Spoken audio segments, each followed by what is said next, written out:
Il caldo africano ha segnato il record stagionale, 38 gradi al termometro, quasi 40 addosso per il barometro arrivato a fondo scala.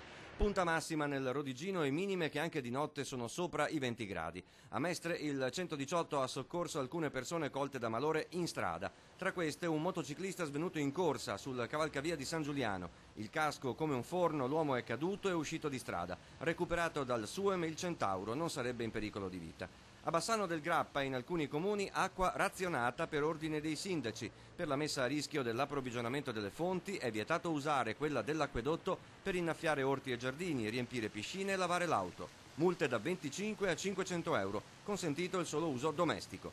Chi può farlo anche durante la settimana fugge dai centri abitati anche solo per poche ore verso i luoghi dove l'acqua c'è. Sì, tra una doccia e l'altra, comunque qui al mare è sempre meglio che in città.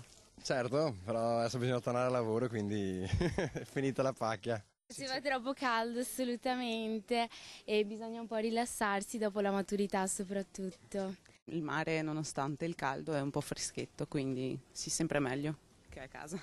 Rimarrete a lungo? Solo in giornata così e basta. Non mancano gli appassionati delle spiagge d'acqua dolce, sempre molto ricercate e molto economiche, quelle del Piave. Si riesce un po' a trovare sollievo dal caldo? Sì, quello sì, finalmente. Per chi lavora, che comunque è vicino e quindi riesce ad arrivarci facilmente. C'è l'aria fresca, acqua fresca e stai bene qua.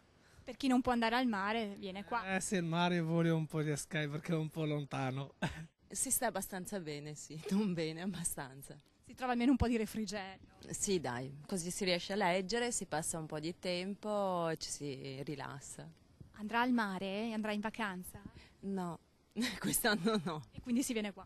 Anche qui. Sempre per il caldo, contrattempo finito bene per la campionessa di nuoto Federica Pellegrini, che a Verona si è lamentata ufficialmente con la federazione e il comune per la temperatura troppo alta dell'acqua della piscina. 30 gradi. La Pellegrini ha rischiato di svenire con il rischio, ha scritto su Twitter, di vanificare gli sforzi nella preparazione ai mondiali di nuoto di agosto in Russia.